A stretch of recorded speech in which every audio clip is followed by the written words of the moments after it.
오늘 야고보서 마지막 시간입니다. 한 15주 정도, 오늘까지 15주 정도 주일에 야고보서 말씀을 함께 나누는데요. 야고보서는 매우 실질적인 책이죠. 우리의 믿음이 삶 가운데 어떤 행함으로 드러나는가에 대해서 계속 이야기를 나눠왔습니다. 참된 믿음은 언제나 행함을 동반하게 되어 있어요. 말뿐인 믿음은 죽은 믿음이고, 진짜 믿음은 언제나 실천을 통해 증명된다는 것을 우리는 야고보서를 통해서 계속 들어왔습니다. 그래서 우리의 언어라든지 우리의 재정 사용이라든지 인간관계, 심지어 우리의 염려와 두려움까지 그 모든 영역 속에 복음이 어떻게 적용되고 있는가 우리는 살펴봤었죠. 그런데 사실 우리의 삶이 그렇게 단순하지만은 않습니다. 분명 믿지만 믿는 대로 살아가지 못할 때도 우리는 너무나 많이 있는 것이죠. 삶의 자리에서 분명히 하나님을 믿고 하나님의 은혜와 특별한 사랑을 경험한 적도 있지만 또다시 마음이 무너지고 삶이 무너질 때가 종종 있습니다. 무엇이 문제일까요? 왜 우리는 믿음이 있다고 하면서도 그렇게 살지 못할 때가 있을까요? 야고보는 서신의 마지막에서 마치 마지막 퍼즐 조각처럼 한 가지를 말합니다. 그것은 바로 기도입니다.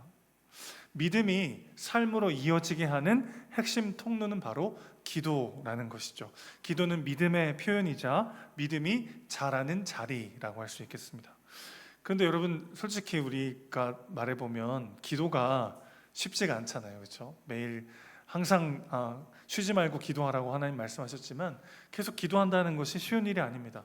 고난 중에는 너무 지쳐서 기도하지 못할 때가 있고, 형통할 때는 기도해야 될 필요성을 잊어버릴 때가 있어요. 신앙생활을 하면서 우리는 분명 기도의 능력에 대해서 많이 들어왔습니다. 알고는 있지만 실제로 기도하지 못하는 때가 많다는 것이죠. 야고보는 그 현실을 정확히 알고 있었어요. 그래서 야고보서를 마무리하면서 그는 기도에 대해서 우리에게 이야기해주고 있습니다. 믿음이 삶 가운데 열매 맺기 위해서 기도가 필요하다는 것이죠. 오늘 세 가지로 말씀을 살펴보려고 합니다.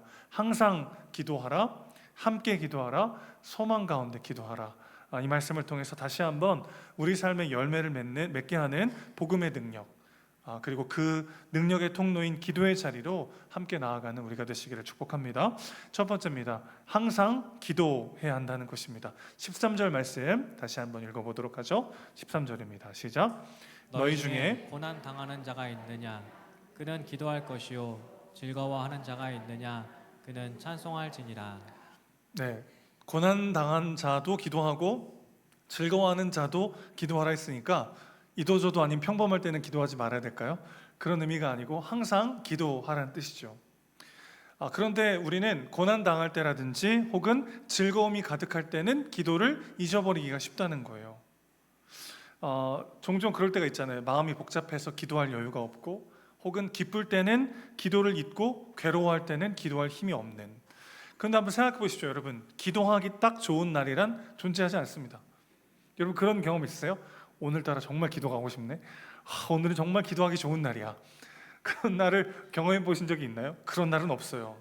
모든 날, 모든 순간이 기도가 필요한 날이긴 하지만 사실은 그 어떤 순간도 기도하기에 딱 좋은 날이라고 여겨지는 순간은 없습니다. 왜 그런 줄 아십니까? 기도에는 너무 큰 능력이 있기 때문에, 우리가 기도할 때 하나님께서 하늘 보좌를 여시고 그 기도를 사용하시기 때문에 그것을 너무나 잘 아는 사단은 어떻게 해서든지 우리가 기도하지 못하도록 만든다는 것입니다. 기쁘면 기쁜 대로, 슬프면 슬픈 대로, 고난이 찾아오면 고난에 파묻혀서, 기쁘고 즐거운 일이 있으면 그 일 때문에 하나님을 잊어버리는 방식으로 어떻게 해서든 기도하지 못하게 만든다는 거예요. 여러분, 기억하십시오. 기도하기에 딱 좋은 날은 오지 않습니다. 모든 날, 모든 순간이 기도해야 되는 시간이라는 것이죠. 자, 고난은 기도를 막는 가장 흔한 이유이기도 하죠. 고난의 때야말로 그러나 기도해야 되는 시간인 줄로 믿습니다. 출애굽기 15장을 보면요, 이스라엘 백성들이 이제 홍해를 막 건넌 상황에 대해서 묘사해 주고 있습니다. 여러분, 한번 상상해 보세요. 바다가 갈라지고 그 바다 한가운데를 육지처럼 건넜습니다. 자신들을 죽이려고 쫓아오던 애굽의 최정예 군사들은 바다 가운데 다 수장돼 버렸어요. 이 엄청난 기적을 경험하고 나서 온 백성들이 막 기뻐가지고요, 막 하나님을 찬양합니다. 출애굽기 15장을 보면 모세의 기도, 모세의 노래가 나오고 그 다음에는 미리암의 노래로 이루어져 있어요. 온 백성이 계속 찬양하고 찬양하고 또 찬양합니다. 그런데 그들의 감격은 순식간에 사라지고 말았어요. 광야 생활을 한 지 3일이 지났습니다. 애굽에서 가져왔던 물이 다 떨어져 버렸어요. 그래서 겨우겨우 오아시스를 찾았는데 그만 물이 너무 써서 먹을 수가 없는 겁니다. 그래서 그곳의 이름을 마라라고 부르면서 백성들은 원망하기 시작했어요. 출애굽기 15장 24절 25절 함께 읽겠습니다. 시작. 백성이 모세에게 원망하여 이르되 우리가 무엇을 마실까 하매 모세가 여호와께 부르짖었더니 여호와께서 그에게 한 나무를 가리키시니 그가 물에 던지니 물이 달게 되었더라. 그만. 여기까지 읽을게요. 그럼 어떤 상황이냐면 지금 3일 길을 걸었어요. 그런데도 물을 찾을 수가 없었던 겁니다. 그 겨우 찾았는데 오아시스가 물을 먹을 수가 없는 그런 상황인 거예요. 얼마나 실망이 되고 낙심이 되고 두려웠겠어요. 사람이 물을 안 마시고는 일주일도 버티기가 어렵다고 하는데 그럼 모두가 다 죽게 생겼으니까 그들이 지금 다급하고 너무나 마음이 흔들리고 넘어질 거라는 건 너무 당연하죠. 근데 문제는 그들은 원망은 했지만 하나님께 기도는 하진 않았다는 거예요. 백성은 원망했고 모세는 부르짖었다. 여러분 행동으로 보면 비슷합니다. 모세가 이렇게 기도했겠어요? 주님 목말라요. 될 수 있으면 물 좀 주세요. 이렇게 고상하고 여유 있게 기도했을까요? 부르짖었다는 말은 무슨 말이냐면 모세가 지금 하나님 앞에 막 울고불고 난리가 났다는 거예요. 왜 하나님 물을 안 주십니까? 우리 물이 없어서 백성들이 지금 원망하고 막 지금 난리가 났습니다. 주님 좀 물을 주십시오. 여러분 보세요. 겉으로 보기엔 똑같아요. 백성들과 모세가. 그런데 그 원망과 부르짖음의 방향이 어디 있습니까? 하나님께로 있다는 거예요. 고난의 때 우리가 기억해야 되는 건 뭡니까? 모세와 백성의 차이는 똑같아요.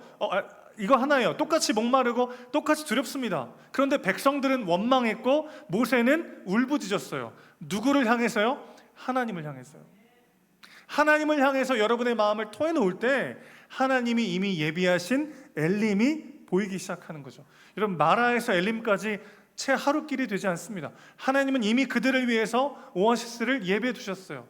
그런데 내 마음에 두려움이 찾아오고 절망이 찾아오고 원망으로 가득할 때는 엘렘이 보이질 않는 거예요. 그래서 우리는 원망이 아니라 기도를 해야 된다는 것입니다. 그때 기도는요 고상하고 감사하기도 필요 없어요. 하나님께 여러분의 마음을 토해넣는 기도요. 하나님 난 이 상황이 이해되지 않아요. 대체 언제 일하십니까? 언제 이 기도의 제목이 이루어지게 하실 겁니까? 하나님께 호소하고 부르짖는 울부짖는 기도, 그것이 우리에게 예비된 엘림을 바라보게 한다는 것이죠.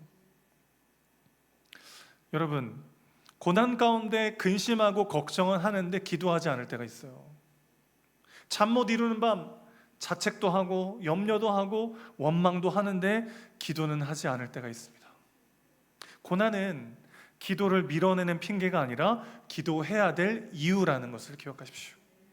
사람들과 도저히 나눌 수도 없는 나만의 고통 속에서 우리에게 필요한 건 어찌 보면 해답이 아니라 하나님을 향한 울부짖음일 때가 있습니다. 왜죠? 하나님은 이미 엘림을 예비해 두셨어요. 해답이 필요한 게 아니라 그 해답을 바라볼 수 있는 눈이 필요하죠. 언제 가능합니까? 우리의 마음에 가득한 울분과 두려움과 원망을 하나님께 쏟아 놓을 때에만 비로소 우리는 볼 수 있다는 것이죠. 그래서 고난 중에도 우리는 기도해야 한다는 것입니다. 염려하고 근심하고 두려워하지 말라는 게 아니에요. 그걸 어디 앞에서요? 하나님 앞에서. 하나님께 그것들을 쏟아 놓을 때 그 고난의 길 가운데도, 고난의 상황 가운데도 길을 내시는 분, 광야 가운데도 물을 내시는 그 하나님을 경험하게 될 줄로 믿습니다. 또 한 가지 기도를 잊어버리는 아주 중요한 대표적인 상황이 기쁘고 즐거운 일이 있을 때죠. 야고보는 또 한 가지 중요한 상황을 언급하는데 즐거워하는 자가 있느냐? 그는 찬송할지니라 말합니다. 기쁘고 만족스러울 때는 우리는 종종 하나님을 잊어버릴 때가 있어요. 속된 말로 정말 똥줄이 타고 막 너무 힘들 때는 하나님을 의지하고 기도하지만 하나님이 기도에 응답하시고 기쁨과 감사한 일들이 벌어질 때는 삽시간에 하나님을 잊어버리곤 합니다. 감사와 찬양은 기도의 또 다른 얼굴이죠. 찬양은 곡조에 있는 기도입니다. 하나님께 드리는 감사의 고백은 하나님을 기억하게 하고 우리의 마음을 하나님께로 고정시키죠. 왜 그래야 합니까? 하나님이 내게 허락하신 은혜들을 우리는 충분히 누리지도 못한 채 흘려보내고 또 눈앞에 있는 다른 문제와 상황에 빠지기가 너무 쉬운 존재들이기 때문이죠. 감사가 왜 중요합니까? 찬양과 기도가 왜 중요합니까? 그 하나님께서 오늘 나에게 허락하신 수많은 감사의 제목들을 우리는 다 헤아리지도 못한 채, 그래서 누리지도 못한 채 너무 당연하고 무뎌진 채 그것들을 흘려보낼 때가 너무나 많다는 것입니다. 여러분, 그래서 찬양은 곡조 있는 기도죠. 목사님, 나는 너무 기도가 안 돼요. 어떻게 기도했지 모르겠어요. 그러신 분들은 그냥 찬양을 틀어놓으세요. 찬양을 막 틀어놓고 그냥 듣잖아요. 그럼 그 찬양의 가사가 내 영혼의 기도로 울리기 시작합니다. 마음에 탁 와닿는 찬양의 구절들이 있어요. 그게 내가 오늘 하나님께 드려야 될 내 기도인 거죠. 그 기도로 하나님께 감사를 올려드리고 기쁜 순간 하나님께 감사하지 않으면 그 기쁨은 곧 자기 만족이 되고 우리의 시야를 가리는 교만이 되더라는 것입니다. 이번 주 큐티 말씀 중에 히스기야 이야기가 있었어요. 아수르와의 전쟁에서 기적적으로 승리한 후에 그는 죽을 병에 걸리고 맙니다. 앞으로 네가 더 살지 못할 것이니까 삶을 정리하라는 말씀을 전해 듣고 히스기야는 하나님 앞에 나아가 부르짖으면서 기도해요. 하나님은 히스기야의 기도를 들으시고 15년의 시간을 연장해 주십니다. 흥미로운 사실은 히스기야는 여전히 시한부 인생이라는 거예요. 원래는 지금 당장 죽는다고 했는데 언제요? 이제 15년 뒤에 죽는 거예요. 그럼 히스기야는 뭘 해야 됐습니까? 15년이라는 시간을 더 허락하신 하나님께 감사하며 기뻐하며 왜 15년의 시간을 주셨는지를 물었어야 됐어요. 근데 히스기야는 감사하지 않아요. 하나님께 묻지 않습니다. 그리고 그때 잉태된 아들이 남유다를 멸망하게 한 므낫세가 되는 거죠. 여러분, 히스기야가 하나님께 부르짖고 나서 응답받고 난 다음에 순식간에 그 모든 것이 당연한 것이 되고 다 내 것이 되어버리는 순간을 우리는 보게 됩니다. 이사야 39장 4절 말씀을 다 같이 한번 읽어주십시오. 시작. 이사야가 이르되 그들이 왕의 궁전에서 무엇을 보았나이까 하니 히스기야가 대답하되 그들이 내 궁전에 있는 것을 다 보았나이다. 내 창고에 있는 것으로 보이지 아니한 보물이 하나도 없나이다 하니라. 여러분, 이게 무슨 상황이냐면 당시 이제 신흥 제국으로 막 성장하고 있는 바벨론에서 히스기야가 병에 걸렸다는 소식을 듣고 위문단, 사신단을 보냅니다. 근데 이미 이제 하나님께 고침 받고 15년 더 살 거라는 기쁨에 취해 가지고 막 사신단이 오니까 막 온갖 곳간과 창고와 막 비밀 이런 데를 다 보여주는 거예요. 그러면서 그가 뭐라고 말하냐면 내 궁전에 있는 내 창고에 있는 것으로 그들이 못 본 게 없습니다. 그러면 순식간에 내게 돼 버렸어요. 그가 절체절명의 위기 앞에 하나님을 의지하지 않고는 도저히 살 수 없는 상황이었기 때문에 하나님을 누구보다 의지했던 사람이었고, 그런 그였기 때문에 하나님은 아스르와의 전쟁에 승리하게 하시고 죽을 병을 고쳐주시고 그가 하나님 안에서 큰 은혜와 축복을 누리도록 여기까지 인도하셨는데 너무나도 순식간에 그 모든 것들이 당연한 게 돼버리고 그게 내게 돼버렸어요. 내 궁전이고 내 창고예요. 여러분, 이게 기쁨과 감사가 없어진 삶이 겪게 되는 함정이고 저주인 것이죠. 여러분, 돌아보십시오. 우리 인생 가운데 해결되지 않은 문제, 아직도 나를 두렵게 하는 삶의 어려움들도 물론 있지만 하나님이 허락하지 않으셨다면 이룰 수 없었고 누릴 수 없었던 수많은 은혜들이 얼마나 많이 있습니까? 근데 그럴 때마다 우리는 감사하며 하나님을 바라보지 못해요. 그러면요, 너무나 쉽게 당연한 게 돼버려요. 너무나 쉽게 내 것이 되어버려요. 그래서 우리 시선은 언제나 해결되지 않은 문제에만, 여전히 결핍과 상처에만 향하게 되더라는 것입니다. 왜 기쁨 가운데에도 기도해야 합니까? 왜 감사해야 합니까? 그것을 통해 우리는 하나님이 내게 주신 은혜를 하나도 빠짐없이 누릴 수 있게 되는 것이죠. 항상 기도하십시오. 고난 중에도, 기쁠 때도 그 언제든 기도하며 믿음이 내 삶 가운데 열매 맺는 그 은혜를 함께 누리시기를 주님의 이름으로 축원합니다. 두 번째로 넘어가죠. 함께 기도해야 한다는 것입니다. 14절과 15절 말씀 읽습니다. 시작. 너희 중에 병든 자가 있느냐? 그는 교회의 장로들을 청할 것이요 그들은 주의 이름으로 기름을 바르며 그를 위하여 기도할지니라. 믿음의 기도는 병든 자를 구원하리니 주께서 그를 일으키시리라. 혹시 죄를 범하였을지라도 사하심을 받으리라. 아멘. 야고보는 병든 자들에게 교회의 장로들을 청하라고 권면하고 있습니다. 초대교회에서 이 장로들은 목양과 가르침 혹은 돌봄을 맡은 영적인 지도자들을 뜻합니다. 그러니까 꼭 오늘의 장로와 같진 않고요. 우리 교회 여러 리더들을 생각하시면 되겠어요. 병든 자가 장로들을 청한다는 것은 단순한 도움 요청을 넘어서서 자신의 연약함을 공동체 앞에 드러내고 믿음으로 그 안에 자신을 열어놓는 행위라고 할 수 있겠습니다. 이처럼 하나님은 공동체 안에서 드려지는 기도를 통해서 치유의 문을 여시는 분이십니다. 기도는 혼자 싸우는 도구가 아니라 함께 회복되는 은혜의 끈인 것이죠. 여러분, 우리는요, 하나님께 쓰임받는 사명자죠. 하나님이 우리에게 무언가를 더 주셨다면 그 무엇을 위함이라고 말씀드렸습니까? 하나님께서 우리에게 주신 사명이죠, 사명. 하나님께서 우리에게 무언가를 더 주셨다면 그것으로 나누면서 그도 살고 나도 사는 은혜를 누리라고 주신 사명이죠. 우리의 강함은 하나됨의 사명이라고 할 수 있겠어요. 그런데 여러분, 그거 아십니까? 우리의 약함도 하나됨의 사명일 수 있습니다. 나의 약함이 누군가의 기도의 이유가 되고 그의 간구가 나의 회복의 통로가 되는 거죠. 이것이 야고보가 말하는 기도의 공동체입니다. 우리의 강함뿐만 아니라 우리의 약함도 하나됨을 이루는 사명이라는 거예요. 그래서 함께 기도해야 한다는 것입니다. 서로의 죄를 고백하고 서로의 부족함과 연약함을 고백하고 내 안의 기도 제목들을 서로 고백하면서 우리는 함께 하나 되어 공동체를 이루어가는 것이죠. 우리의 강함만 하나님이 쓰시는 게 아니라 우리의 약함을 통해서도 우리를 하나 되게 하시는 분이 우리 하나님이신 줄로 믿습니다. 구체적으로 어떻게 기도해야 합니까? 주의 이름으로 기름을 바르며 기도하라고 말씀합니다. 고대 이스라엘에서 기름은 두 가지를 상징해요. 첫 번째는 치유의 상징입니다. 올리브유는 실제로 상처 치료와 통증 완화에 사용되었고, 병자에게 기름을 바르는 것은 회복을 위한 실제적인 행위였습니다. 두 번째는 성별의 상징이 있어요. 선지자, 제사장, 왕을 세울 때는 반드시 기름을 부어서 그들을 세웠습니다. 그들이 하나님께 특별히 구별되어 하나님께 속한 자가 되었다라는 뜻이죠. 자, 그러니까 병든 자에게 기름을 바르면서 기도하라는 것은 그 사람이 하나님의 주권 아래에 있다라는 고백이고, 회복 역시 인간의 손이 아니라 주의 이름으로 이루어지는 것임을 인정하는 믿음의 행위라고 할 수 있겠습니다. 병의 치유는 기도자의 능력이나 기름 자체의 효능이 아니라 전적으로 하나님의 은혜와 주권에 달려있는 것이죠. 자, 그러면 15절은 무슨 뜻일까요? 믿음의 기도는 병든 자를 구원하리니 혹시 죄를 범하였을지라도 사하심을 받으리라. 자, 이 말씀은 모든 병이 다 죄의 결과라고 말하는 것은 아닙니다.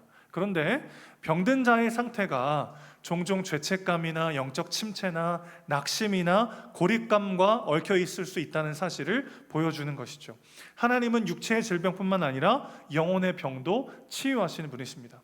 그래서 야고보는 곧바로 16절을 덧붙이면서 공동체 안에서의 죄 고백과 상호 기도를 요청하는 거죠. 그러므로 너희 죄를 어떻게 해요? 서로 고백하며 병이 낫기를 위하여 서로 기도하라 이야기합니다. 여러분, 교회는 고백 공동체입니다. 예수 그리스도를 구주로 믿는 사람들의 모임이 바로 교회고, 그게 교회의 본질이죠. 우리의 나이와 성향과 사회적 지위가 다 다르지만 예수 그리스도를 구주로 믿는 이 고백 안에서 교회는 한 몸 되어 주님을 따라가는 공동체가 되는 것이죠. 교회는 그래서 고백 공동체입니다. 동시에 우리는 죄 고백의 공동체이기도 해요. 우리의 죄와 허물을 서로 고백하며 우리의 기도를 서로 나누며 함께 하나 되라고 부름받은 존재들인 거죠. 이것이 왜 중요할까요? 여러분, 우리가 함께 하지 않으면요, 순종할 수가 없습니다. 서로 사랑하라 말씀하셨는데 서로가 없으면 어떻게 사랑합니까? 함께 하지 않으면 순종할 수도 없어요. 그리고 중요한 것이 있습니다. 함께 하지 않으면 불순종할 수도 없어요. 이게 무슨 말이죠? 그러면 혼자 사는 게 더 좋은 거 아닌가요? 불순종할 기회를 다 차단하니까? 여러분, 그러면요, 내가 진짜 믿는 것이 무엇인지 알 길이 없습니다. 세상에서 가장 속이기 쉬운 사람이 누군지 아세요? 나 자신입니다. 나는 믿고 있다고 착각하고 나는 하나님을 사랑한다고 생각할 수 있지만 실제로 내가 진짜 믿고 있는 바가 무엇인지는 사람과 사람의 관계 속에서 드러나게 되어 있어요.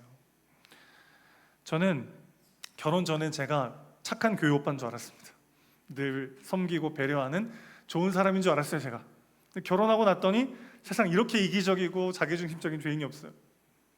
물론 지금은 좀 많이 성화됐긴 했지만 신혼 때요, 막 부부 싸움을 하는데 그렇게 막 이렇게 화를 내거나 막 누군가를 막 미워해 본 적이 없는데 어떻게 내가 이렇게 한 사람을 이렇게 사랑했던 사람을 미워할 수 있지? 물론 지금 사랑합니다, 많이 사랑합니다. 우리는 함께 할 때 내가 진짜 믿고 있었던 것이 무엇인지가 드러나게 되어 있죠. 그래서 함께하며 서로의 죄를 고백할 때 우리는 주님의 은혜 아니면 살 수 없는 존재임을 비로소 믿게 되는 것이죠. 우리가 서로를 위해서 기도할 때, 아파하는 누군가를 위해서 기도할 때 그가 다시 치유되고 회복되게 하시겠다고 주님은 약속하고 계십니다. 하나님은 우리의 기도를 통해서 지체들의 몸이 회복되고 마음이 치유되고 관계가 회복되는 기적을 약속하고 계신 거죠. 그래서 기도는 단지 회복을 구하는 수단이 아닙니다. 기도는 공동체를 세우시는 하나님의 방법인 거죠. 고백하는 사람은 겸손을 배우고 기도하는 사람은 사랑을 배우며 그 둘 사이에 성령께서 역사하십니다. 그렇게 우리의 믿음은 삶으로 연결되는 것이죠. 사랑하는 여러분, 함께 기도하는 공동체가 되시기를 주님의 이름으로 축복합니다. 함께 기도하며 그리스도의 몸된 교회로 함께 지어져 가면서 마르지 않는 은혜의 샘을 누리는 저와 여러분 되시기를 주님의 이름으로 축원합니다. 마지막 세 번째예요. 소망 가운데 기도하라는 것입니다. 19절과 20절 말씀 함께 읽습니다. 시작. 내 형제들아, 너희 중에 미혹되어 진리를 떠난 자를 누가 돌아서게 하면 너희가 알 것은 죄인을 미혹된 길에서 돌아서게 하는 자가 그의 영혼을 사망에서 구원할 것이며 허다한 죄를 덮을 것임이라. 아멘. 하나님은 우리의 평범한 기도를 위대하게 사용하십니다. 그래서 신자들에게 기도는 영적 호흡이자 동시에 사명이기도 합니다. 야고보는 공동체 안에서 진리를 떠나서 다른 길을 가는 자가 있을 수 있다는 것을 인정하고 있어요. 그러나 곧바로 이렇게 말합니다. 누가 그를 돌아서게 하면, 놀라운 말씀입니다. 우리의 기도를 통해 그가 돌아오게 하는 일에 사용하시겠다는 거예요. 여러분, 사람이 잘 안 변하잖아요. 사람이 잘 변합니까? 말 한마디로 변화시킬 수 없고 설득해도 돌아오지 않는 사람 앞에 우리는 종종 무력감을 느낄 때가 있죠. 그런데 하나님은 평범한 우리를 통해 진리를 떠난 자가 다시 복음 안으로 돌아오게 하십니다. 누구를 통해서요? 말을 잘하는 사람? 권위 있는 사람? 영적으로 탁월한 사람? 아니요. 기도하는 한 사람을 통해 하나님은 이 일을 행하시겠다고 약속하시는 거죠. 야고보는 그 예로 엘리야 선지자를 소개하고 있습니다. 17절 18절 제가 읽어드릴게요. 엘리야는 우리와 성정이 같은 사람이로되 그가 비가 오지 않기를 간절히 기도한즉 3년 6개월 동안 땅에 비가 오지 아니하고 다시 기도하니 하늘이 비를 주고 땅이 열매를 맺었느니라. 여러분, 엘리야는 우리와 성정이 같아요. 무슨 뜻이죠? 우리처럼 두려워하고 흔들리고 낙심했던 사람이에요. 바알과 아세라 선지자 850대 1의 어마어마한 영적 전투를 승리하고도 이세벨 왕비의 말 한마디에 마음이 무너졌던 사람이에요. 여러분, 저는 그 구절을 읽을 때마다 뭔지 모를 마음의 위안을 얻습니다. 엘리야 같은 이 위대한 선지자도 사람이 던진 말 한마디에 마음이 무너질 수 있구나. 왠지 모를 위안이 돼요. 우리와 성정이 똑같은 사람이에요. 그는 도망쳐서 하나님께 차라리 죽여달라고 호소했던 사람입니다. 그런데도 그의 기도는 하늘을 닫고 열었어요. 왜 그렇습니까? 엘리야의 기도에 신비한 능력이 있어서가 아니죠. 하나님이 그 기도를 사용하셨기 때문입니다. 하나님은 엘리야의 기도를 통해서 심판과 회복을 행하셨어요. 하나님은 오늘 우리의 기도를 통해 진리를 떠난 자가 돌아오게 하시고 죽어가던 영혼을 살리시고 허다한 죄를 복음으로 덮으시는 분이신 줄로 믿습니다. 이 말씀이 주는 소망을 우리가 믿으면서도 한켠에는 뭔지 모를 이런 마음이 있어요. 이런 엘리야 같은 이런 사람 성경에만 나오는 이야기 아닌가. 현실에서 우리의 기도가 즉각적인 응답을 받지 못하는 경우가 얼마나 많이 있습니까? 기도했는데 낫지 않는 사람들도 있고, 기도했는데 끝내 돌아오지 않는 지체들도 있어요. 간절히 기도했지만 아무 일도 일어나지 않는 순간들이 얼마나 많이 있습니까? 그럴 때마다 정말 이런 기도가 다 무슨 소용인가? 저도요, 성도님들께 제일 많이 하는 말이 이거잖아요. 기도하겠습니다. 기도하겠습니다. 그 말이 주는 무게를 아십니까, 여러분? 기도밖에 해줄 게 없을 때의 그 안타까움, 그러나 동시에 기도할 때 분명히 일하시는 하나님을 의지하여 다시 기도하는, 그런데 그렇게 간절히 기도하고 쉬지 않고 기도하고 계속해서 기도했음에도 불구하고 아무 일도 일어나지 않을 때 정말 기도하기가 싫어져요. 진짜 내가 기도한다고 해서 무슨 의미가 있나? 기도할 때마다 좀 하나님이 즉각적으로 응답하시면 그럼 정말 쉬지 말고 기도하라는 말씀에 누구보다 잘 순종할 수 있을 텐데 왜 하나님은 내 기도에 아무런 응답도 하지 않으시는가? 점점 낙심하고 기대하지 않게 될 때가 있어요. 그래서 16절 말씀이 소망과 절망을 동시에 다 줍니다. 의인의 간구는 역사하는 힘이 크니라. 저는 이 말씀을 믿어요, 여러분. 그런데 이 말씀 붙잡고 기도하는데 아무 응답이 없잖아요. 나는 의인이 아닌가? 내 기도에는 아무 힘이 없나? 그런 마음을 지울 수가 없는 거죠. 그럼 사실 우리는 너무 연약하잖아요.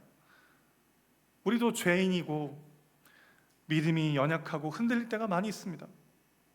그러나 우리가 지쳐서 기도하지 못할 때조차 우리를 위해 기도하고 계신 한 의인이 계시다는 것을 기억하십시오.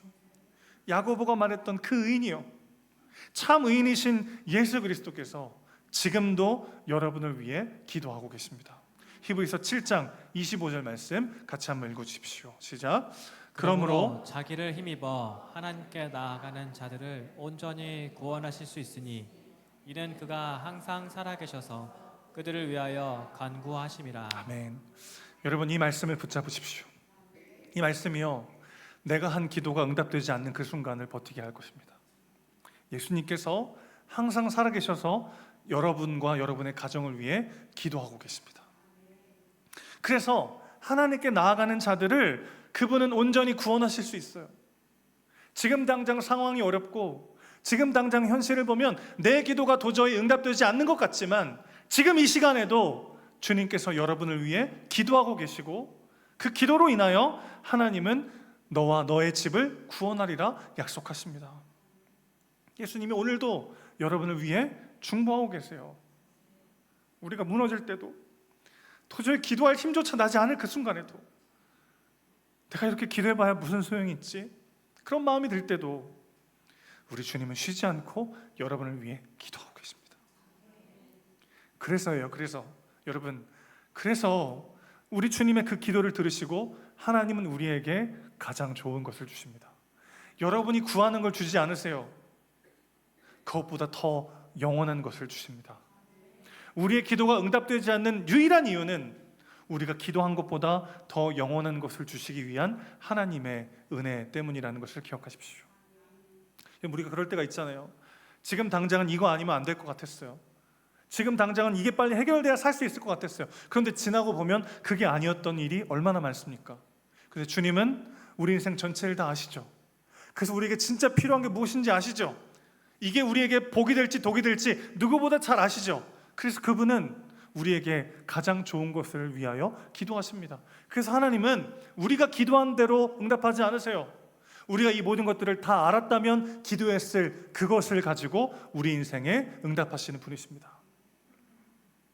그래서 우리의 기도가 응답되지 않는 유일한 이유는 열심히 기도하고 하나님을 믿고 간절히 호소하고 부르짖음에도 불구하고 그 기도가 응답되지 않는 유일한 이유는 하나님이 그것보다 더 영원한 것을 주시기 위함이라는 것을 믿으십시오.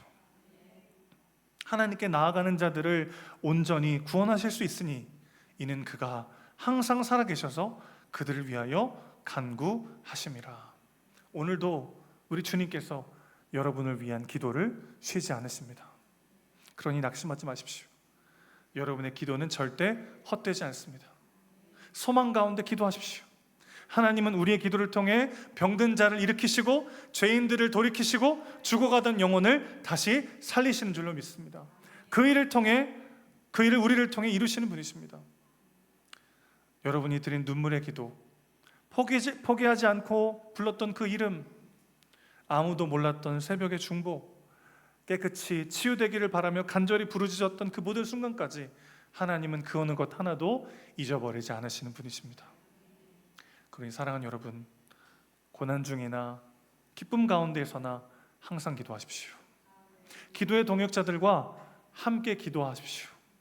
그리고 우리의 기도에 반드시 응답하시는 하나님을 바라보며 소망 가운데 기도하기를 멈추지 마십시오. 그럴 때 우리의 믿음이 삶 가운데 심겨져 열매 맺는 삶으로 그분이 우리의 삶을 완성하실 줄로 믿습니다. 그 삶의 은혜를 함께 누리는 저와 여러분 되시기를 주님의 이름으로 축원합니다.